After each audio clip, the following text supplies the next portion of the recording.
श्रील प्रभुपाद की जय। तो इस तरह से इस श्लोक में संपूर्ण वैदिक पद्धति का जो सार है, हम जितनी भी आध्यात्मिक क्रियाएं करते हैं उनका सारांश है कि हम इस संसार से विरक्त हो और भगवान से प्रेम उत्पन्न करें। और जब हम भगवान का नाम लेते हैं, हरे कृष्ण कृष्ण कृष्ण हरे हरे, हरे राम राम राम हरे हरे, तो अगर भगवान का नाम लेते समय हमने अगर भगवान के नाम के प्रति जो 10 अपराध रहते हैं, 10 नामापराध, उनको अगर हमने ठीक ठीक से पालन नहीं किया तो भगवान का नाम लेने के बाद भी हमारे हृदय में परिवर्तन नहीं दिखेगा। इस प्रकार अगर कोई औषधि लेते समय, अगर डॉक्टर हमको कोई औषधि देगा और औषधि के साथ साथ वो नियम बताएगा कि इस दवाई को किस तरह लेना चाहिए। जैसे अगर आपको उसने कहा होगा कि ये गोली जो है इसको दिन में 3 बार खाना है और इसके साथ आपको बाकी जो चीज़ें हैं जिसको परहेज़ किया जाता है उसको नहीं खाना है, तो अगर हम जो परहेज़ करने वाली चीज़ें हैं उनको टालेंगे और दिन में 3 बार बराबर दवाई लेंगे तो उसका हमें इफ़ेक्ट दिखेगा। और अगर हमने जो परहेज़ किया है उसको नहीं टाला, जैसे किसी बीमारी में कहते हैं कि ये चीज़ें मत खाओ, यही खाओ, राइट, इतना रेस्ट करो, हमने अगर उसके विपरीत कर दिया तो हमें उस दवाई का प्रॉपर असर हमारे ऊपर नहीं दिखेगा। इसी प्रकार भगवान का जब हम नाम लेते हैं, ये भी एक दवाई है हमारे लिए। हम सब इस भौतिक संसार में बीमार लोग हैं। क्या है हमारी बीमारी? काम, क्रोध, लोभ, मोह, मद, मात्सर्य, ये हमारी बीमारी है। और हमारे जीवन का लक्ष्य है इन बीमारियों को दूर करके अपने आप को स्वस्थ बनाएं। स्वस्थ बनने के बाद फिर हम भगवान की सेवा करने के लिए कम्प्लीटली फिट हो जाएंगे। और जब तक हम इन दवाइयों को, जैसे भागवत में प्रहलाद महाराज कहते हैं, श्रवणम कीर्तनम विष्णु स्मरणम अर्चनम वंदनम दास्यम साख्यम आत्मनिवेदनम, भगवान के नाम का श्रवण करना और भगवान की कथा का श्रवण करना, और उसके तत्पश्चात बाकी जितने भी क्रिया आप कर सकते हैं, अगर आप कीर्तन कर सकते हैं उसके बाद तो कीर्तन कीजिए श्रवण करने के तत्पश्चात। फिर अगर अच्छी तरह से श्रवण करेंगे, कीर्तन करेंगे तो स्मरण पक्का होगा। और एक बार भगवान का अगर हमने ठीक ठीक से श्रवण, कीर्तन और स्मरण किया तो उसके तत्पश्चात फिर भगवान का जितना भी बाकी सेवाएं हैं वो भी हम अगर टाइम है तो कर सकते हैं। जैसे आप घर में डीटी वर्शिप कर सकते हैं, या फिर आप भगवान का आरती वगैरह अटेंड कर सकते हैं, आपके आसपास कई मंदिर रहेगा एंड सो फोर्थ। लेकिन बिगिनिंग होता है श्रवणम कीर्तनम से।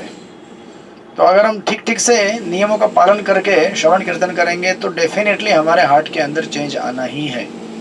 और अगर नहीं आया तो उसका यहाँ पे उत्तर देते हैं श्रील प्रभुपाद की ये हम ठीक से नियम पालन नहीं कर रहे हैं। यानी कि हम भगवान नाम के जप में जो 10 अपराध हैं उसको हम लोग ठीक से टाल नहीं रहे हैं, हमसे अपराध हो रहे हैं। जैसे नाम में सबसे पहला अपराध आता है गुरु की अवज्ञा करना। गुरु का आदेश जो है, गुरु ने कहा है कि 4 नियम पालन करो, रोज 16 माला करो। ये प्रथम गुरु का उपदेश हमारे लिए रहता है। जिस मात्रा में हम इस उपदेश को पालन करने का प्रयास करेंगे उस मात्रा में हमें गुरु का कृपा प्राप्त होगा। और जैसे हम इसको पालन करेंगे ठीक ठीक से, हम खुद उसका इफेक्ट देख सकते हैं। और अगर हम इसके ठीक से पालन नहीं करेंगे तो हम फिर इम्प्रूवमेंट नहीं हो रहा है, हमारी बीमारी ठीक नहीं हो रही है, ये भी हम देख सकते हैं। और फिर ऐसे नाम में 10 अपराध हैं, आप बाद में चेक कर सकते हैं। बट इन सारा अंश 2 चीज़ें हमें चैतन्य महाप्रभु ने हमें 2 चीज़ कहा है, chant Hare Krishna and don't criticise devotees. भगवान का नाम जप करो, हरे कृष्णा कृष्ण कृष्ण हरे हरे, हरे राम राम राम हरे हरे। और भगवान के भक्तों का निंदा मत करो, भगवान के भक्तों का अपराध मत करो। ये अगर हम 2 चीज़ें कर सके ठीक ठीक से तो हमारे लिए भगवान को प्राप्त करना बहुत आसान है। क्योंकि इस संसार में हम लोग हर किसी से ईर्ष्या करते हैं और ईर्ष्या ये सबसे बड़ा अपराध है। खास करके हमारे जो आसपास भक्त हैं उनमें गलतियां ढूंढना बेवजह। आपको सेवा दिया है तो ढूंढ लीजिए, सेवा नहीं दिया है तो खुद जाके सेवा करने का कोशिश मत कीजिए। कि ये भक्त के अंदर ये प्रॉब्लम है, वो भक्त के अंदर वो प्रॉब्लम है, ये भक्त ऐसा करता है, वो भक्त ऐसा करता है। वो हमारा सेवा नहीं है, वो सेवा गुरु का है, और वो गुरु सेवा करेंगे, वो ऑथोराइज है वो सेवा करने के लिए। हमें बस जैसे टाइम मिलेगा, इंस्टेड ऑफ दुनिया भर की यहाँ वहाँ की फालतू की बातें करने के बजाय भगवान का नाम और जप करेंगे तो उससे हमें लाभ मिलेगा। और भगवान ऐसे व्यक्ति हैं, जो भी व्यक्ति भगवान की सेवा और नाम कीर्तन के लिए अपना समय देता है, भगवान उसको तुरंत रेसिप्रोकेट करते हैं, अगर हम सिंसियर हैं तो। आज आप लोग अक्षय तृतीया मना रहे, राइट? अक्षय तृतीया मतलब क्या? कि अगर हम भगवान को अगर अपने आप को समर्पित करते हैं, भगवान गीता में कहते हैं योगक्षेमम वहाम्यहम्, अगर हम भगवान के पास जाएंगे, भगवान की भक्ति करेंगे, तो भगवान हमारे जीवन में जो कमी है उसको पूरा करेंगे, और जो चीज़ हमारे पास अच्छी है उसको मेंटेन करेंगे, राइट? जैसे आप देखेंगे श्रीमद् भागवत में ही ये प्रसंग आता है सुदामा ब्राह्मण का। सुदामा ब्राह्मण जब भगवान के पास गए थे तो क्या लेके गए थे? क्या लेके गए थे? याद है आपको किसी को? हाँ, चावल, पोहा। आप कभी किसी को, हाँ चावल, चिप्ड राइस बोलते हैं उसको, पोहा बोलते हैं आप लोग। क्या आपने कभी किसी के घर में गए हैं तो भेंट के रूप में एकदम ड्राई, हाँ, मसाला मार के नहीं, सिंपल पोहा, वो भी इतना सा, कभी गिफ्ट के रूप में कभी लेके गए किसी के पास? और वो भी आप किससे मिलने जा रहे हैं? द्वारकाधीश। द्वारकाधीश मतलब कौन है? और वो भी सुदामा को मालूम है ये कोई साधारण व्यक्ति नहीं है, भले उस प्रांत के राजा बने हो उस समय उग्रसेन महाराज के कोर्ट में, बट ये क्या है? भगवान है साक्षात। अगर भगवान को कुछ देना है तो हम क्या दे सकते हैं? बहुत सुंदर सुंदर चीज़ दे सकते हैं। लोग बहुत सारा पैसा डोनेट करते हैं, वस्त्र लेके जाते हैं, फल फूल लेके जाते हैं, एकदम फ्रेश, एकदम मीठे मीठे, राइट? सुदामा ब्राह्मण क्या लेके गए थे? सूखा हुआ पोहा थोड़ा सा। और जो भगवान से मिले, भगवान ने पोहा बड़े प्रेम से, वैसे पहले तो वो देना नहीं चाहते थे, लेकिन बाद में भगवान ने खुद, भगवान को पता था पोहा लेके आया है सुदामा मेरा मित्र, तो भगवान ने उनसे छीन के ज़बरदस्ती खा लिया। एक पहला मुट्ठी खाया, दूसरा मुट्ठी खाया, जब तीसरा मुट्ठी खाया, खाने के लिए गए थे तो रुक्मिणी ने रोक दिया, बोले कि अरे मत खाओ, अगर आपने तीसरा मुट्ठी खा लिया तो मैं उनके सुदामा की दासी बन जाऊंगी, क्योंकि लक्ष्मी है ना, बोले मैं बिक जाऊंगी पूरी तरह से। तो इतना आप देखते हैं। उसके तत्पश्चात जब सुदामा ब्राह्मण वहाँ से निकले और अपने पोरबंदर की तरफ निकले, पोरबंदर से आए थे वो, तो उस समय सुदामा ब्राह्मण सोचे कि अरे भगवान ने मुझे कुछ दिया नहीं क्या, है ना? भगवान ने कुछ नहीं दिया उनको, एम्ब्रेस किया, प्रेम दिया। उनके हृदय का परिवर्तन तो पहले से हो चुका था भगवान की भक्ति करके, लेकिन उनकी पत्नी ने भेजा था कि जाओ कुछ चीज़ लेके आओ, है ना, भगवान को देखे आओ तो हमारा शायद दुख दूर हो जाए, हमें कुछ धन मिले। तो रास्ते में जाते समय सुदामा ब्राह्मण सोच रहे हैं कि अरे भगवान ने दिया नहीं, अच्छा किया भगवान ने नहीं दिया, क्योंकि भगवान जानते हैं कि मुझे अगर कोई भौतिक संपत्ति मिलती तो मैं उनका और उनसे और दूर चले जाता, इसलिए अच्छा हुआ भगवान ने दिया नहीं, ऐसा सुदामा ब्राह्मण सोच रहे हैं। लेकिन जब घर पहुँचते तो क्या देखते हैं? उनका घर तो गायब है। जहाँ पे पहुँचे हो देखिए, अरे ये तो यहाँ तो बहुत बड़ा महल हो गया है, और घर से एक स्त्री बाहर आती है पूरे अलंकार और गहनों से सज कर। बोलते ये कौन है? तो कहते मैं आपकी पत्नी हूँ। बोलते ये सब अचानक चेंज हो गया घर में, पता नहीं क्या हो गया, मिराकल हो गया, है ना, जादू हो गया। अपना झोपड़ी था, अचानक ये इतना बड़ा महल तैयार हो गया। भगवान कुछ भी कर सकते हैं ना, भगवान अचिंत्य। लोग बोलते हैं कि क्या कुछ कहानियाँ सुनाते हो, जहाँ पे ऐसी कुछ कहानी सुनाने के लिए कोई मिला नहीं हमको। अरे जब भगवान, आप देखेंगे समंदर में जो पानी रहता है उसको सोख कर बादलों में लेके जाते हैं भगवान, और वहाँ से वर्षा करा देते हैं, है ना, देखा आपने बरसात में। भगवान का मिरेकल देखने के लिए कोई ज़्यादा आपको तपस्या और मेहनत करनी नहीं है। सिंपल बाहर दुनिया देखेंगे तो भगवान का मिरेकल दिखेगा आपको। अगर आपको एक बाल्टी पानी भी ज़मीन से नीचे, अगर ग्राउंड फ्लोर से फर्स्ट सेकंड थर्ड फ्लोर पे लेके जाना है, कितना मेहनत लगता है। आपका टंकी रहेगा ना फर्स्ट सेकंड थर्ड फ्लोर पे पानी का, पंप लगा के चढ़ाते हैं ना पानी ऊपर आप, तो जाके कुछ 100 लीटर 500 लीटर का टंकी भर जाता है। इधर भगवान क्या करते हैं, टन के ऊपर टन लीटर्स, हजारों हजारों टन पानी सोख लेते हैं सूर्य के माध्यम से, बादलों में भेज देते हैं और बादलों से बारिश होता है। हम बोलते हैं वाह वाह बारिश हो गया। इसके पीछे विज्ञान कभी समझने का प्रयास किया? मिरेकल है ना। तो क्या भगवान अगर ये ऐसे मिरेकल कर सकते हैं और आकाश में इतने कितने सारे ग्रह तैर रहे हैं, है ना, हम अगर कुछ यहाँ से एक पत्थर उठा के ऊपर फेंकेंगे तो नीचे गिरता है ना गुरुत्वाकर्षण फोर्स की वजह से, लेकिन भगवान ने आकाश में कितने सारे ग्रहों को कॉटन बॉल की तरह फ्लोट करके रखा है। ऐसा भगवान की मिरेकल है। तो भगवान छोटा सा एक झोपड़ी को महल नहीं बना सकते क्या? तो सुदामा ब्राह्मण सोचते हैं कि ये सब क्या हुआ है, भगवान की कृपा से हुआ है। भगवान को हम थोड़ा सा देते हैं, लेकिन भगवान उसके बदले में हमें क्या देते हैं, अनलिमिटेड, राइट। तो हमें केवल थोड़ा सा ही कदम उठाना होता है, सही और ठीक ठीक कदम, है ना। श्रील प्रभुपाद जब अमेरिका में थे तो उन्होंने अपने शिष्यों से कहा, एकदम शुरुआत में 1965-66 जब इस्कॉन का स्थापित हुआ, तो प्रभुपाद बोले आपको रोज कितना करना है, 64 माला करना है। तो प्रभुपाद बोले 64 राउंड्स एवरी डे। और एक्चुअली चैतन्य महाप्रभु, है ना, उनके अनुयायी जो है भक्ति सिद्धांत सरस्वती गोस्वामी महाराज, जिन्होंने कृष्ण भावना की नींव डाली, वो कहते हैं कि जो भी 64 माला नहीं करता है वो क्या है, पतित है। तो भक्ति सिद्धांत सरस्वती ठाकुर जी के स्टैंडर्ड के हिसाब से anybody not chanting 16 round is fallen. तो अभी जब प्रभुपाद बोले 64 माला करना है तो सबका मुंह लटक गया। बोले 64 माला, एक दूसरे को देख रहे थे। प्रभुपाद समझ गए, बोले ठीक है चलो concession for you, 32 Mala, half कर दिया। प्रभुपाद को लगा हो जाएगा, तभी भी लोग एक दूसरे को देख रहे हैं। प्रभुपाद बोले 32 rounds, what's the problem? Saraswati Thakur says anybody not chanting 64 is fallen. मैं तो 32 कर दिया हूँ आपको। फिर भी लोगों का कन्फ्यूजन चालू है। लोग बोले इस तरह से अगर माला करेंगे तो दिन भर माला ही करना पड़ेगा, ऑफिस में कब जाएंगे, घर के कपड़े कब धोएंगे, बर्तन कब धोएंगे, सब्जी कब काटेंगे, है ना, घर में झाड़ू पोछा कब करेंगे।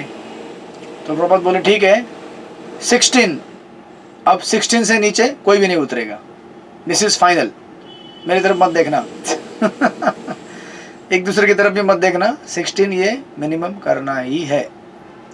तो प्रभुपाद ने अपने रिस्क लेकर, देखिए उनके गुरु महाराज ने 64 माला बोला था और that was the standard during the time of भक्ति सिद्धांत सरस्वती ठाकुर। प्रभुपाद ने गुरु शिष्य परंपरा में नियमों को इस तरह से रिवाइज करके हमें केवल कितना दिया है, 16 माला। 16 माला कितना घंटा लगता है, 2 घंटा, एट मैक्स 2.25 घंटा, 2.5 घंटा लगेगा, राइट। तो अगर हम वो भी नहीं करेंगे कैसे भगवान को प्राप्त करेंगे हम? 24 घंटे में से भगवान ने हमको 24 घंटे दिए ना, 24 में से हमें भगवान कितने मांग रहे हैं, 2 घंटे मांग रहे हैं खाली। बोले 2 घंटा मुझे दे दो, 22 घंटा तुम्हारा है। लेकिन हम क्या बोलते हैं, नहीं नहीं नहीं। और स्वीकार करने के बाद भी वो 2 घंटा भी कैसे डाइल्यूट करके मोबाइल देख के जपा करेंगे, टीवी देख के जपा करेंगे, पेपर पढ़ते हुए, गाड़ी चलाते हुए, है ना। इस तरह से हम अगर डाइल्यूट करेंगे अपनी भक्ति को तो भगवान भी क्या कर सकते हैं हमारे लिए। भगवान ने रास्ता दे दिया हमको, बोले इस रास्ते में चलो, लेकिन हम उस रास्ते पे चलना ही नहीं चाहते, है ना। लेकिन भगवान इतने कृपाशाली है और स्पेशली हमारे गुरु इतने कृपाशाली है, फिर भी हम जितना भी प्रयास करें उन प्रयासों को रेसिप्रोकेट करते हुए श्रील प्रभुपाद हमारे लिए रास्ता तैयार किए हैं। उस दिन अमोघ लीला प्रभु का आपने कई बार सुना भी होगा, एक सुंदर क्लिप, है ना। वो कहते हैं कि अगर गलती से हम लोग कभी अगर वैकुंठ के द्वार पे चले गए, है ना, और वैकुंठ के गेट पे अगर कहा कि अरे भाई गेट खोलो, हम लोग आए हैं, अंदर एंट्री दो हमें, तो वैकुंठवासी जो वहाँ पे गेट पे खड़े हैं जय विजय बोलेंगे, इसके अंदर एंट्री किसको मिलता है, जिसने भक्ति किया है 100%। तो हमें से कोई बोलेगा 16 माला किया है मैंने, रोज़ 16 माला करता था। तो अगर हमारे अपने अपने जपा का वीडियो रिकॉर्डिंग अगर दिखा दिया जाए हमको खुद को शर्म आएगी कि हमने क्या चैंटिंग किया है, यू नो।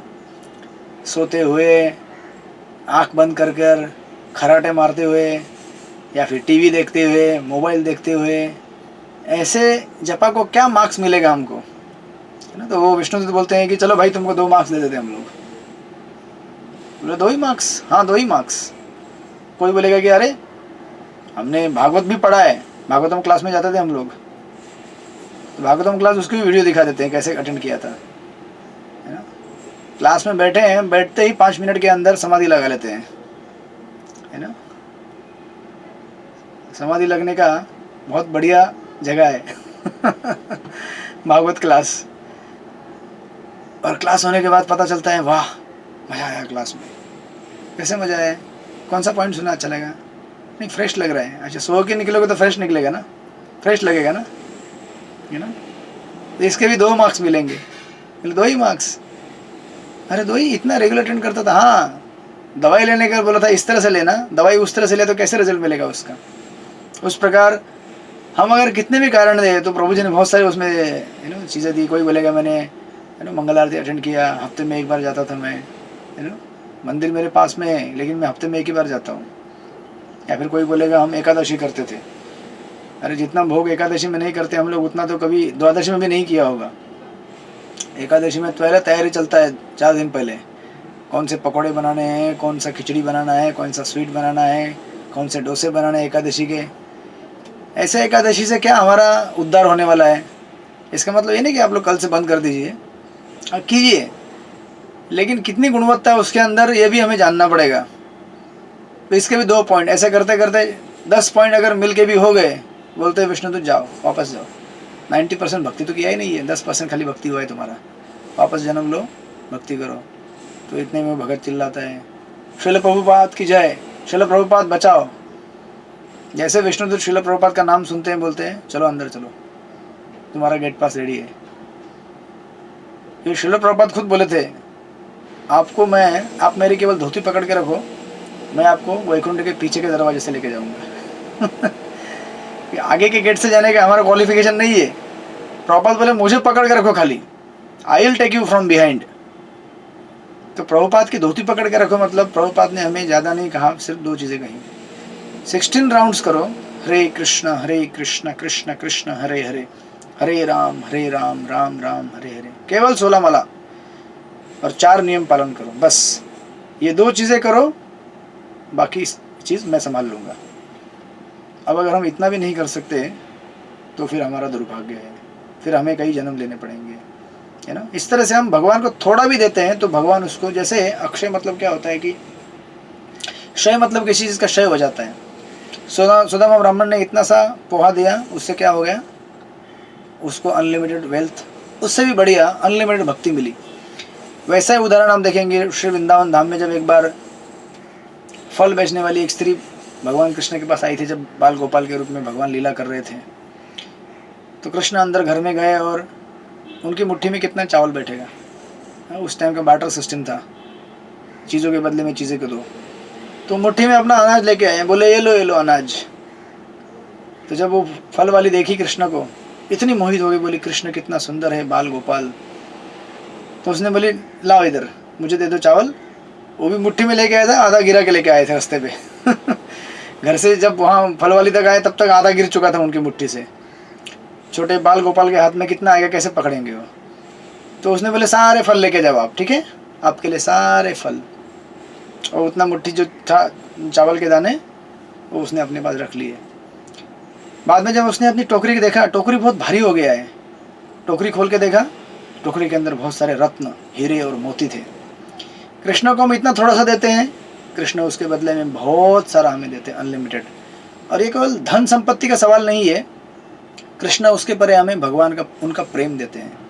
तो फल वाले ने क्या किया पता है आपको, भागवत में उसके आगे व्याख्या की जाती है। कई जगह पे आचार्य कहते हैं कि उस टोकरी में जब उसको रत्न और हीरे जवाहरात मिले तो उसने यमुना में फेंक दिए।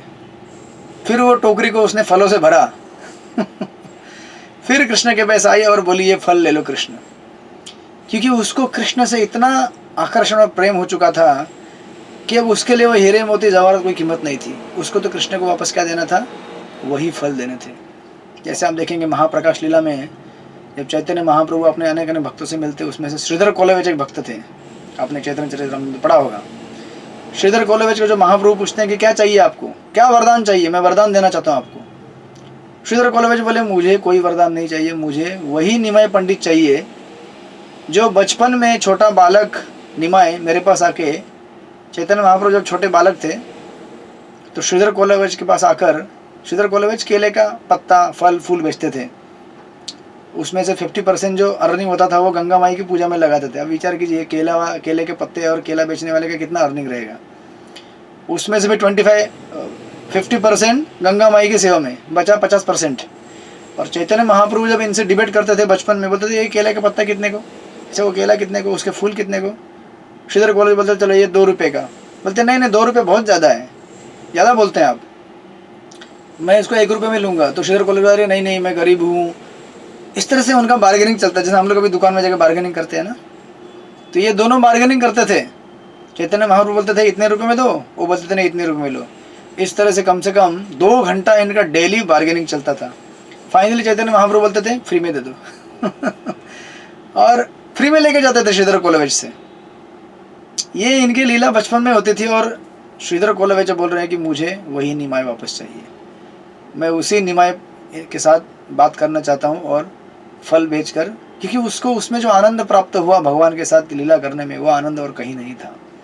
ऐसा आप उदाहरण देखेंगे, भगवान कृष्ण जब पांडवों के साथ उनके वनवास के टाइम में मिलते हैं, आपको पता रहेगी कथा, वो अक्षय पात्र का जो इसके पास था, द्रौपदी के पास एक पात्र था अक्षय पात्र, सूर्यदेव ने दिया हुआ, कि जब द्रौपदी उसमें से खा लेगी उसके तत्पश्चात अक्षय पात्र भोजन देना बंद करेगा उस दिन के लिए। तो इस तरह से वन में वो लोग अपना गुजारा कर रहे थे।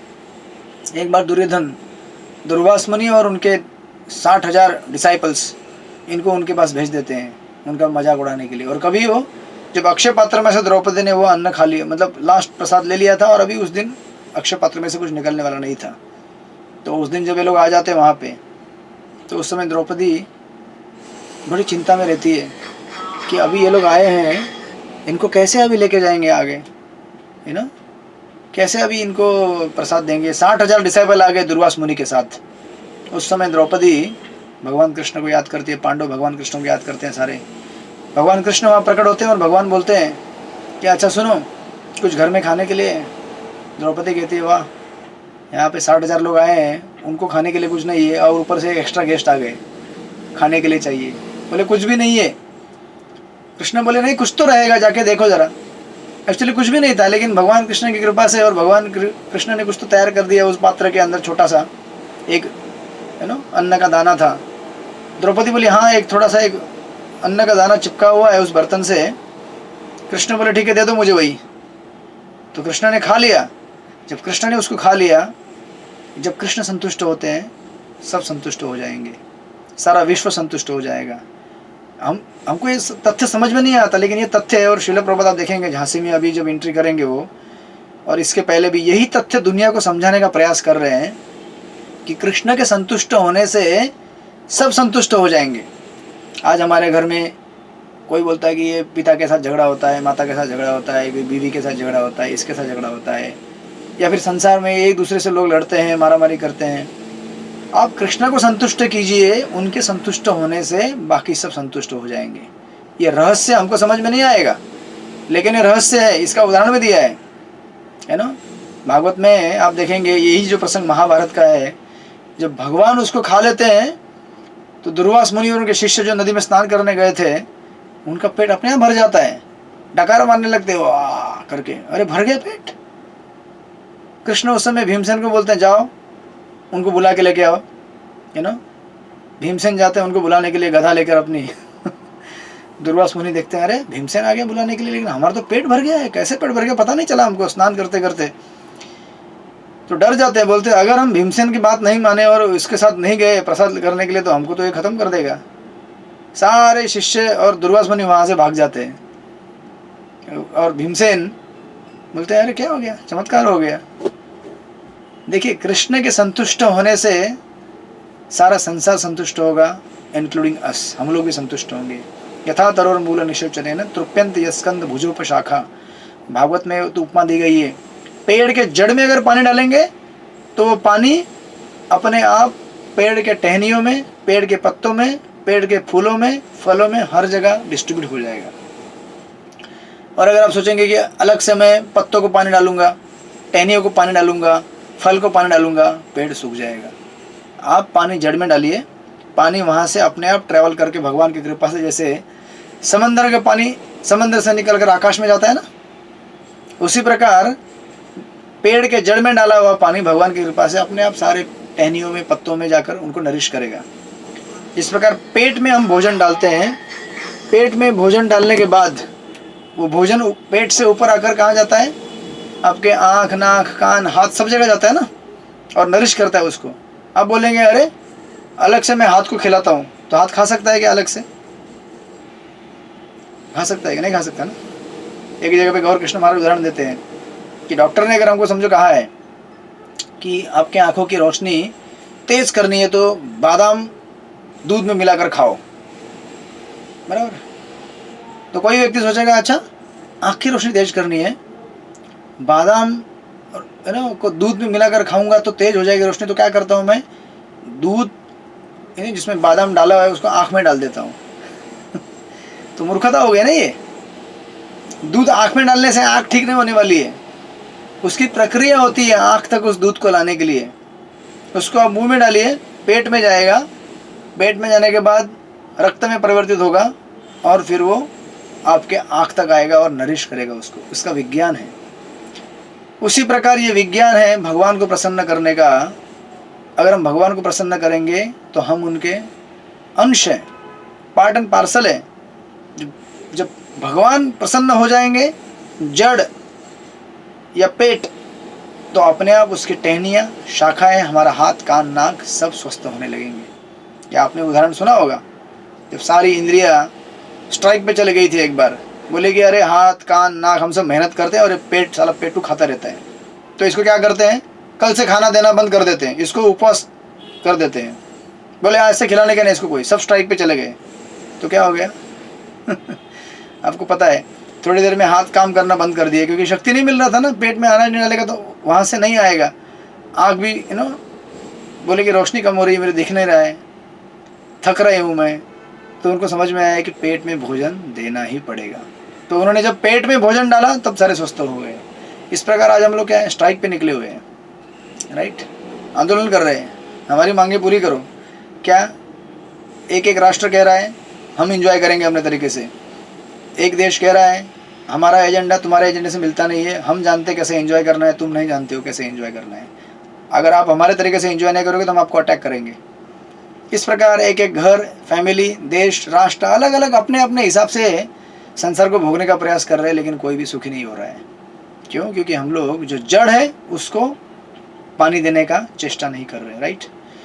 श्रील प्रभुपाद इस तरह से इसी संदेश को लेकर, अब देखते हैं यहाँ पर श्रील प्रभुपाद के लीलामृत में हम लोग जहाँ पहुँचे थे लास्ट टाइम, श्रील प्रभुपाद इसी संदेश को लेकर तैयारियाँ कर रहे थे। और आपको याद रहेगा है ना, श्रील प्रभुपाद जब लास्ट टाइम जहाँ तक हम लोग पहुँचे, इस चैप्टर का टाइटल है अननोन फ्रेंड करके। और श्रील प्रभुपाद तब उस समय 54 के हो चुके थे, वानप्रस्थ के स्टेज के, हम उस वहाँ तक पहुँचे हुए थे। प्रभुपाद ने देखा था उनका लखनऊ फैक्ट्री क्लोज हो गया, उसके बाद उनके घर में उनके परिवार वाले उनको रिजेक्ट करने लगे कि अरे अभी कुछ कमा नहीं रहे आजकल, तुम पैसा नहीं दे रहे हमको, जब तक तू पैसा देगा तब तक हम तेरे साथ हैं, पैसा देना बंद तो तेरे लिए हमारे दरवाजे बंद। ये संसार का नियम है, राइट, कि जब तक हम आपको भोग वस्तु देंगे तब तक हम आपके हैं, नहीं तो हम आपके नहीं है। हम आपके हैं कौन, ये पिक्चर का नाम है। प्रश्न पड़ेगा, राइट। इस तरह से आप देखेंगे श्रील प्रभुपाद है ना देख रहे थे कि परिवार वाले, और हमने लास्ट टाइम देखा था कि जब श्रील प्रभुपाद उनके जब मायके में जाते हैं, उनकी पत्नी मायके में रह रही थी उस समय इन लॉज के पास, तो श्रील प्रभुपाद के साथ वो रहती है। सॉरी, जब प्रभुपाद एक बार विजिट करने जाते हैं, प्रभुपाद बोलते हैं कि प्रसादम किधर है, तो बोलते हैं ये प्रसादम यहाँ पे है, ये होटल से लाए हुए हैं, कुक नहीं है एक्चुअली घर पे बहुत दिन से। प्रभुपाद बोलते हैं कि अरे इस तरह से ये होटल का खाना खा के और स्पॉइल हो जाएंगे। तो प्रभुपाद उनको लेकर कलकत्ता में वापस आ जाते हैं, सॉरी इलाहाबाद में। एंड देन जब प्रभुपाद वानप्रस्थ में थे 54 एज के, तो उन्होंने एक बराबर आइडिया बनाया था कि अभी ये उम्र में ये करना है, ये उम्र में ये करना है, ये उम्र में ये करना है। तो प्रभुपाद का पहले से ब्रह्मचर्य आश्रम हो चुका था, गृहस्थ लाइफ उसके बाद हो चुका था। उसके बाद वानप्रस्थ स्टेज में थे अभी, और अभी वानप्रस्थ स्टेज में प्रभुपाद तैयारी कर रहे थे कि किस प्रकार प्रचार करना है। उन्होंने back to Godhead magazine revive भी किया था, और उनकी जो पत्नी थी उसका जो नॉन कॉपरेशन है, प्रभुपाद चाहते थे कि उनकी पत्नी उनको मदद करे भक्ति करने के लिए, प्रचार करने के लिए, लेकिन उनकी पत्नी उनको मदद नहीं कर रही थी। और ये सब घटनाएं भगवान के प्रेरणा से हो रही थी ताकि प्रभुपाद संन्यास के लिए तैयार हो सके। इस प्रकार उनकी पत्नी उनको, कई बार आप देखेंगे लीलामृत में ये वर्णन मिलेगा आपको, प्रभुपाद कई बार अपने लेक्चर्स में कोट करते हैं हर जगह जगह पे, कि उनके घर में जब कोई फंक्शन होता था, प्रभुपाद भगवद गीता क्लास लेते थे, कीर्तन करते थे, तो नीचे ग्राउंड फ्लोर में कथा कीर्तन चलता था और ऊपर फर्स्ट फ्लोर पे उनकी पत्नी और बाकी बच्चे चाय पीते रहते थे। तो प्रभुपाद ये देखकर काफ़ी निराश होते थे कि अरे इन लोगों को मैं इतना मदद कर रहा हूँ, लेकिन ये लोग बिल्कुल भी मेरी मदद नहीं करना चाहते, राइट। और प्रभुपाद सोचते थे कि ऐसे लोगों को मैं पैसा क्यों खर्च करूँ, इस प्रकार प्रभुपाद ने वहाँ रहते हुए कुछ समय बैक टू गॉर्डन मैगजीन को लिखने का प्रयास किया, आपने देखा था लास्ट टाइम।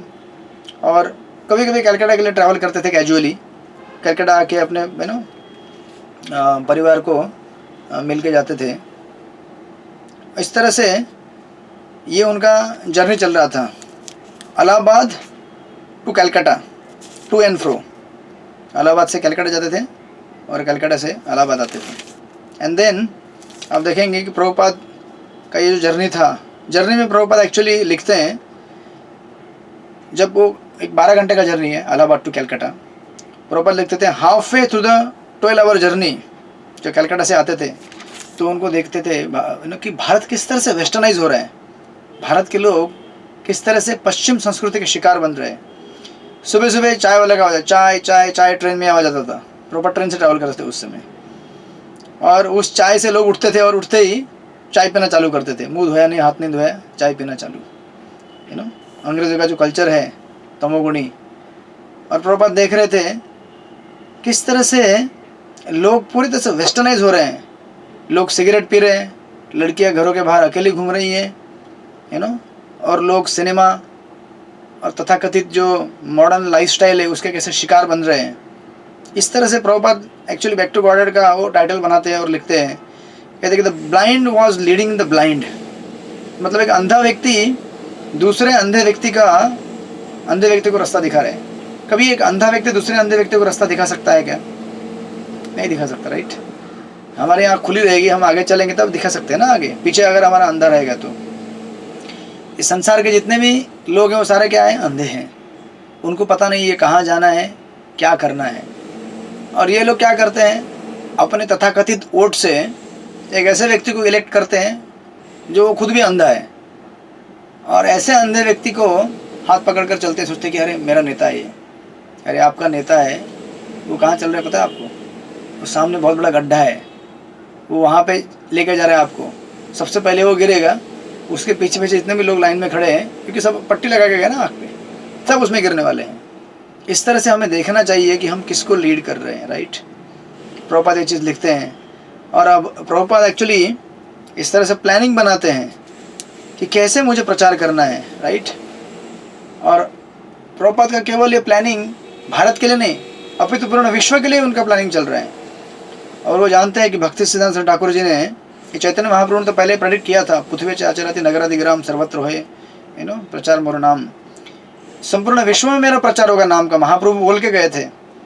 इस प्रोफेसी को फुलफिल करने के लिए भक्ति सिद्धांत सरस्वती ठाकुर जी ने अपने कुछ शिष्य को भी भेजा था, लेकिन सक्सेसफुल होकर नहीं आए थे लंदन से।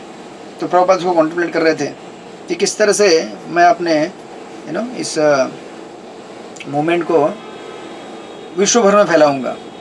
प्रभुपाद ये भी सोच रहे थे उस समय, अब I thought about sending back to Godhead magazine through his agent, एक स्पिंक एंड कंपनी करके एक कंपनी थी जो अमेरिका और यूरोप में जाती है, उसका कॉन्टेक्ट था।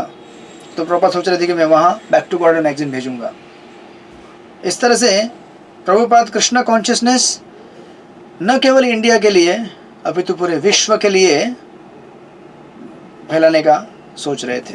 इस तरह से ये अध्याय पूरा होता है। अध्याय नंबर 6, एन अननोन फ्रेंड। उसके तत्पश्चात जब 7वां अध्याय चालू होता है, Jhansi the league of devotees. एक बार क्या हुआ कि प्रभुपाद एक किसी बिजनेस टूर से झांसी गए थे, और झांसी में उनको कुछ व्यक्ति मिले थे जिन्होंने प्रभुपाद को एक्चुअली लेक्चर के लिए इनवाइट किया था। कि आप यहाँ, उन्होंने देखा था कि प्रभुपाद क्या एक सेंटली व्यक्ति है। प्रभुपाद पहले बिजनेस टूर पे गए थे, बट प्रभुपाद का वहाँ जब उन्होंने देखा कि ये व्यक्ति क्या है, थोड़ा सा गीता की ओर प्रवचन करते हैं और गीता के बारे में जानते हैं, वो वहाँ पे उन्होंने एक मिस्टर दुबे करके से मुलाकात की थी झांसी में। और मिस्टर दुबे उनको, जिनका हॉस्पिटल था एक, वो वहाँ पे गीता मंदिर करके एक जगह है झांसी में, उस गीता मंदिर में वहाँ पे लेक्चर के लिए लेके गए थे। और इस प्रकार प्रभुपाद को इनविटेशन था कि आप झांसी में आइए और झांसी में आके प्रचार कीजिए, हम आपको सपोर्ट करेंगे। तो प्रभुपाद उस समय कई महीनों के बाद फिर झांसी के लिए निकलते हैं। इस बार झांसी के लिए जब निकले तो किसी बिजनेस टूर पे नहीं निकले थे, बल्कि झांसी में प्रचार करने के लिए निकले थे। तो उनके ट्रेन के जर्नी का डिस्क्रिप्शन यहाँ पे दिया है। प्रभुपाद ट्रेन में थे झांसी के लिए, ट्रेन में बैठे थे और ट्रेन खट खट खट खट खट खट इसे आवाज़ करती थी, चलती थी। प्रभुपाद जब गाड़ी स्टेबल होता था थोड़ा सा लिखने का प्रयास कर रहे थे ट्रेन में प्रभुपाद लिखते थे अपने जर्नी में। ट्रेन के बाहर देखेंगे उस समय का सुंदर वर्णन है। कहते हैं कि ट्रेन उस समय तो कोयले के इंजन की गाड़ियाँ चलती थी, तो उसका सूट निकलता था, तो सूट उड़ रहा था, suit and dust blue in the open window, जैसे ट्रेन चल रही थी। तो कहते हैं outside pass the monotonous embankment of loose stone, bright violet trumpet flowers bloomed on all stalks in the shallow trackside ditches। Train के side में जो ट्रैक रहते हैं ना ट्रेन के, उसके बाजू में जितने गड्ढे हो गए थे पानी के, वहाँ पे जंगली जो एक फूल है ट्रम्पेट फ्लावर करके एक, उसके फूल वहाँ पे खिल रहे थे। और कहीं कहीं खेत में एक आध कोई, जब ट्रेन से बाहर देखते थे कोई खेत में कोई किसान दिख रहा था जो खेती कर रहा था। इस तरह से सुंदर वर्णन है ये। और Prabhupada was going to Jhansi in the 1952 October में, और अभय वहाँ पे इस बार बिजनेस नहीं बल्कि प्रचार करने के लिए जा रहे थे। बहुत पहले उन्होंने वहाँ पे क्या किया था, मिस्टर दुबे के साथ मिलकर गीता मंदिर में लेक्चर दिया था, तो उसके लिए उन्होंने वापस उनको इनवाइट किया था। तो प्रभुपाद इस बार जब गए थे तो बड़े एक प्रीचिंग प्रोस्पेक्ट को लेकर गए थे कि यहाँ से शायद झांसी से शुरुआत हो सकती है, मेरा जो आंदोलन है हरे कृष्णा मूवमेंट, ये शायद यहाँ से स्टार्ट हो, ये विचार करते हुए। और एक्चुअली वहाँ झांसी में उनको बहुत सारे लोग मिले थे। एक 5-6 लोगों का लिस्ट है जिनके नाम यहाँ पे दिए गए हैं, जैसे डॉक्टर प्रभाकर मिश्रा। उसके बाद ये प्रभाकर मिश्रा वही शिल प्रभुपाद के प्रथम डिसाइपल बनेंगे, आचार्य प्रभाकर करके, प्रभुपाद के प्रथम शिष्य हैं ये बाद में। उसके बाद डॉक्टर दुबे, डॉक्टर सिद्धि, डॉक्टर मुलिक, ये ऐसे कुछ, डॉक्टर मित्र, डॉक्टर मुलिक, डॉक्टर सिद्दीक और राम मित्रा, ऐसे करके कुछ लोग हैं जो उनको वहाँ पे झांसी में मिले थे। और ये लोग उनको सपोर्ट कर रहे थे, बोले थे प्रभुपाद आप आइए, आपके लिए हम सब अरेंज करेंगे, यू डोंट वरी, हम आपको सब व्यवस्था बना के देंगे। और प्रभुपाद इन सब लोगों के आश्वासन के हेतु ये विचार करते हुए गए थे कि गौड़ीय मठ इतने समय से प्रचार कर नहीं पाया। भक्ति सिद्धांत सरस्वती ठाकुर गुरु महाराज के जाने के बाद गौड़ीय मठ बिखर गया है पूरी तरह से, अपने अपने मठों में लोग अपना अपना छोटा प्रचार कर रहे हैं। लेकिन शायद झांसी से मैं तैयार करूँगा कृष्णा कॉन्शियसनेस मूवमेंट का पहला बेस। और प्रभुपाद उसमें देख रहे थे कि यूनाइटेड नेशन जो था उनका एक उन्होंने उस समय लीग ऑफ नेशंस करके बनाया था, जो कि फेल हो गया था। सारे राष्ट्रों को एकत्र लाने का प्रयास था विश्व में शांति फैलाने के लिए, तो आज तक कभी सफल नहीं हो पाया और ना ही कभी होगा, क्योंकि लोग कभी एक साथ आ ही नहीं सकते, क्योंकि हर किसी की अपनी अपनी विचारधारा है। जब तक हमारा एक कॉमन इंटरेस्ट नहीं है, कॉमन सेंटर नहीं है, तब तक हमारा एकत्र आना संभव है ही नहीं, राइट। हम भी इतने सारे अनेक कल्चर, जाति, समाज से जुड़े हुए आज एकत्र आए हैं। क्यों? क्योंकि हमारा सेंटर कॉमन हो गया है, एंड दैट इज़ भगवान। तो भगवान कृष्ण हमारे सेंटर बन गए, इसलिए हम लोग, अब हम सबका इंटरेस्ट उसमें है, इसलिए हम लोग एकत्र आ सकते हैं। तो सारा विश्व एकत्र तभी आ सकता है जब उसका एक कॉमन सेंटर बने, भगवान की सेवा करना है, भगवान से प्रेम करना है। तो यूनाइटेड नेशन फेल हो गया था, लीग ऑफ नेशंस। तो प्रभुपाद ने सोचा कि यस, मैं यहाँ से लीग ऑफ डिवोटीज बनाऊंगा, इस्कॉन का पहला सबसे बेस बनाऊंगा, और यहाँ से विश्व में जो आज कमी है कृष्ण भावना की, और जैसे प्रभुपाद ने 1966 में अमेरिका से अपने भक्तों को ट्रेन किया और वहाँ से विश्व के कोने कोने में भेजा प्रचार करने हेतु, वही लोग भारत में आके भारत में वापस कृष्ण भावना को रिवाइव किए। उसी प्रकार भक्ति सिद्धांत सरस्वती ठाकुर, इन्होंने भी प्रयास किया था गौड़ीय मठ के माध्यम से, लेकिन उनके शिष्यों के थोड़ा सा कोऑपरेट न करने की वजह से बाद में विफल हो गया। तो प्रभुपाद सोच रहे थे कि मैं यहाँ से ये ट्राई करूँगा, झांसी से सारे शिष्यों को यहाँ ट्रेनिंग दूंगा, और ट्रेनिंग दे दे के एक एक को देश के अनेक अनेक कोने में भेजूंगा, विश्व के अनेक अनेक कोने में भेजूंगा। कुछ भी मैनिफेस्ट नहीं हुआ था, लेकिन प्रभुपाद प्लानिंग कर रहे हैं यहाँ से। इस तरह से जब प्रभुपाद, जब ट्रेन रुक गई झांसी में, तो ट्रेन से बाहर निकले, और वहाँ पे डॉक्टर शास्त्री, एक डॉक्टर थे, वो वेट कर रहे थे प्रभुपाद का, और प्रभुपाद और डॉक्टर शास्त्री टांगा में बैठ गए, और टांगा में बैठकर वहाँ से आगे चलने लगे। और आगे जाने के बाद कहते हैं कि डॉक्टर शास्त्री, जो झांसी के जो डॉक्टर थे, उनका अपना एक दो स्टोरी बिल्डिंग था। उस बिल्डिंग के फर्स्ट फ्लोर में उनका दवाखाना था। प्रभुपाद उनके साथ रहने लगे। फर्स्ट फ्लोर के ऊपर का जो फ्लोर था, सेकंड फ्लोर, वहाँ पे डॉक्टर मिश्रा रहते थे, डॉक्टर शास्त्री, उनके साथ प्रभुपाद रहने लगे। और जो नीचे के जो फ्लोर था, उस फ्लोर में डॉक्टर शास्त्री का दवाखाना था। और प्रभुपाद ऑफकोर्स जब वो झांसी जा रहे थे वहाँ से स्टेशन से उनके घर तक, तो डॉक्टर शास्त्री प्रभुपाद को बता रहे थे कि झांसी कितना महान जगह है। यहाँ पे झांसी की रानी लक्ष्मीबाई, इनका इतिहास रहा है, यहाँ पे पांडव भी आके जा चुके हैं, भगवान राम भी आके जा चुके हैं। ऐसे झांसी का बहुत सारी चीज़ बता रहे थे। बाद में जब ये उनके साथ रहने लगे, डॉक्टर शास्त्री के साथ श्रील प्रभुपाद झांसी में, तो अभी प्रभुपाद प्रचार कहाँ करेंगे? शुरुआत के दिन थे, डॉक्टर शास्त्री अकेले थे, उनका कोई नहीं था। प्रभुपाद को डॉक्टर शास्त्री ने जगह दिया रहने के लिए। प्रभुपाद वहाँ पे डॉक्टर शास्त्री उनके साथ मिलकर भोजन बनाते थे, प्रसाद, दोनों प्रसाद लेते थे और जब नीचे कोई पेशेंट आता था डॉक्टर शास्त्री के लिए, तो श्रील प्रभुपाद उन पेशेंट के साथ बैठते थे और उनसे बात करते थे और उनको प्रिस्क्रिप्शन देते थे। कभी कभी दवाई, क्योंकि प्रभुपाद तो फार्मास्यूटिकल इंडस्ट्री से जुड़े हुए थे, तो कभी कभी दवाई प्रिस्क्राइब करते थे और साथ में कहते थे कि महामंत्र जप करो, हरे कृष्णा कृष्ण कृष्ण हरे हरे, हरे राम राम राम हरे हरे, जो कि हमारी वास्तविक दवाई है बीमारियों की। तो प्रभुपाद डॉक्टर शास्त्री के साथ बैठकर इस तरह से उनका टाइम बीत रहा था क्लिनिक में, जो भी लोग आते थे। और डॉक्टर शास्त्री फिर उनको कभी कभी शाम को अनेक अनेक जगहों पे प्रचार करने के लिए और लेक्चर देने के लिए लेके जाते थे। इस प्रकार अभय और डॉक्टर शास्त्री सेट हो गए वहाँ पे उनके बिल्डिंग में। उनके लिए प्रभुपाद रोज भोजन बनाते थे, प्रसाद उनको खिलाते थे। और उस समय श्रील प्रभुपाद ने डॉक्टर शास्त्री को कहा कि मैं यहाँ से लीग ऑफ डिवोटीज बनाना चाहता हूँ झांसी में से, जहाँ मैं बहुत सारे भक्तों को ट्रेन करूँगा। वो पूरे झांसी में प्रचार करेंगे, पूरे भारत में प्रचार करेंगे, पूरे विश्व में प्रचार करेंगे, राइट। और डॉक्टर शास्त्री अपने मेमोरियल में लिखते हैं प्रभुपाद के बारे में, कहते हैं कि in his heart always it was burning that the whole world was suffering in the materialistic preview. जो कहते हैं डॉक्टर शास्त्री की श्रील प्रभुपाद देख रहे थे कि पूरा विश्व बिना कृष्ण भावना के क्या हो रहा है, दुखी हो रहा है और दुख और कष्ट भोग रहा है।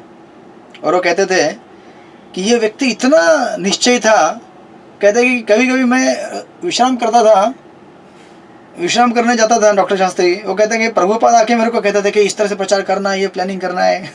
तो डॉक्टर शास्त्री कहते थे भाई मुझे सोने दो थोड़ा सा, अभी मेरी नींद मत खराब करो, आप जाओ, बाद में बात करते हैं।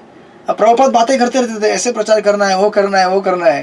डॉक्टर शास्त्री कहते हैं sometimes the whole night he was discussing with me and sometimes I was fed up.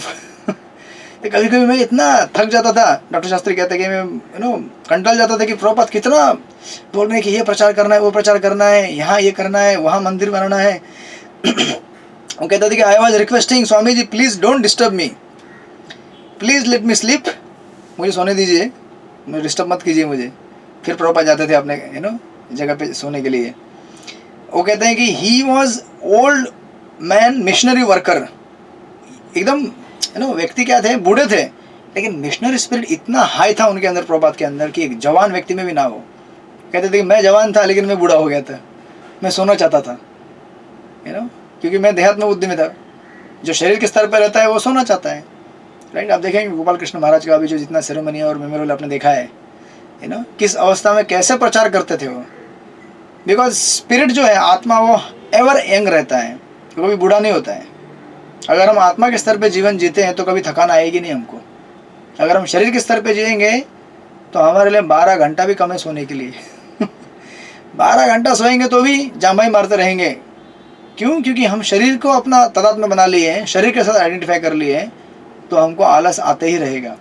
But if we identify our self as soul, जो कि हम वास्तविक हैं, तो हमें कोई थकान नहीं होने वाली। श्रीला प्रभुपाद की आप लीला में भी देखेंगे, श्रीला प्रभुपाद जीवन के अंत तक ट्रांसलेट कर रहे थे, लास्ट मोमेंट तक। प्रभुपाद वृंदावन में देखेंगे अंत में भागवतम की जो 10th कैंटो के 13th चैप्टर है, उसको ट्रांसलेट कर रहे हैं।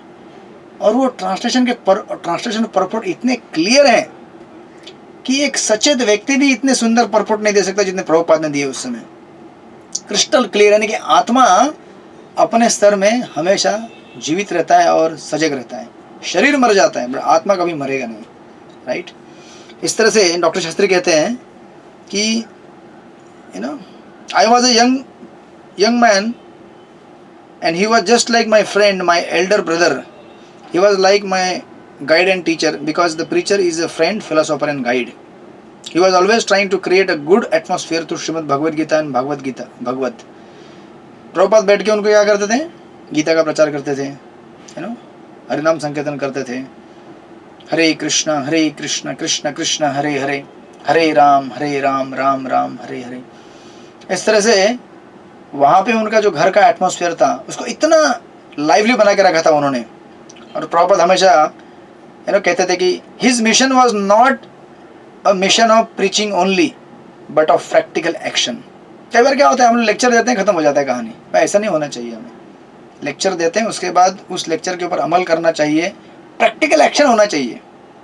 हम डिस्कस करते हैं भगवान की सेवा करनी चाहिए, भगवान का नाम जप करना चाहिए, तो लेक्चर होने के बाद क्या करना चाहिए हमको? अभी चैंटिंग करना चाहिए लेक्चर होते ही हमें तुरंत चैंटिंग स्टार्ट कर देना चाहिए, तुरंत डीटी वर्शिप चालू करना चाहिए, तुरंत प्लान बनाना चाहिए कि भगवान के लिए कैसे मैं प्रचार कर सकता हूँ, गीता का कैसे ज़्यादा से ज़्यादा बांट सकता हूँ।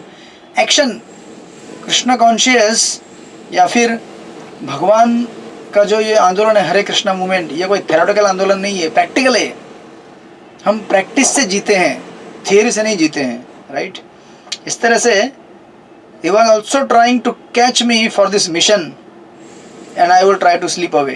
कहते कि मुझे पकड़ने की कोशिश करते थे कि अरे तुम भी आओ मेरे साथ, प्रभुपाद तो कोशिश करते थे कि उनके साथ हर कोई जो जुड़ा हुआ है उनके साथ भक्ति करने के लिए जुड़े। उनके परिवार को उन्होंने कितना कोशिश किया, परिवार नहीं ज्वाइन हो सका। इन लोगों को ट्राई कर रहे थे, वो कहते कि लेकिन हम लोग वहाँ से फिसलने का प्रयास करते थे, हम भागने का कोशिश करते थे, राइट। इस तरह से डॉक्टर शास्त्री कहते हैं, I do not think that he would do any miracle for spiritual revolution of the world, although that is what he urged अस।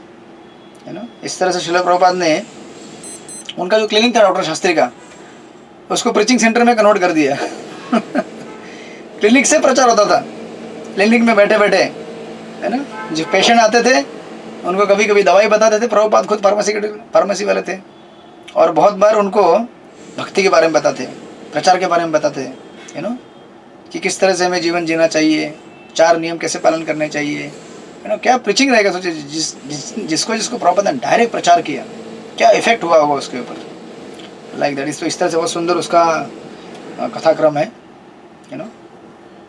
तो हम देखेंगे अगली बार कि झांसी में प्रभुपाद किस तरह से कृष्णा कॉन्शियस मूवमेंट को स्थापित करने का प्रयास करेंगे, लेकिन वो भी सक्सेसफुल नहीं होगा, भगवान की इतनी महिमा अगाध है कि अपने भक्तों को वो कभी कभी इतना टेस्ट करते हैं, इतना टेस्ट करेंगे कि भक्त सोचेगा कि अरे भक्ति में भगवान मेरे को मदद कर रहे कि नहीं कर रहे हैं, कर रहे हैं भगवान मदद। आपको किसी एक चीज़ में फेल करते हैं, इसका मतलब ये है कि भगवान 2 चीज़ें देख रहे हैं, आपका पेशेंस देख रहे हैं कि आपका कितना पेशेंस है, और दूसरी चीज़ आपको उससे भी बेस्ट देना चाहते हैं भगवान, बेटर देन दिस।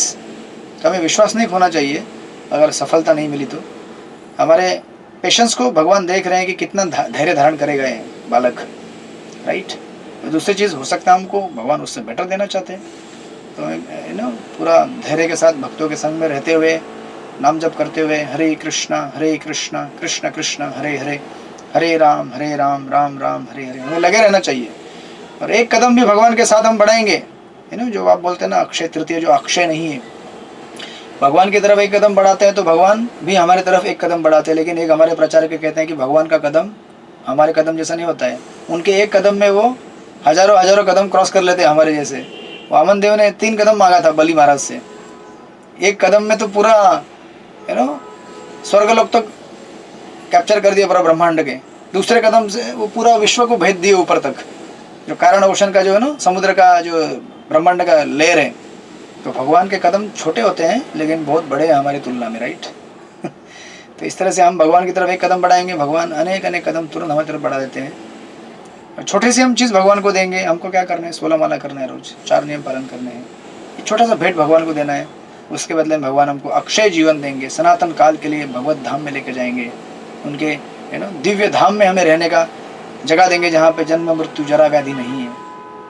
तो ये बड़ा सुंदर यहाँ पे वर्णन मिलेगा, हम आगे देखेंगे इसको किस तरह से। आप लोग करते रहिए चैंटिंग, हरे कृष्णा कृष्ण कृष्ण हरे हरे, हरे राम राम राम हरे हरे। श्रील प्रभुपाद की जय। हरे कृष्ण।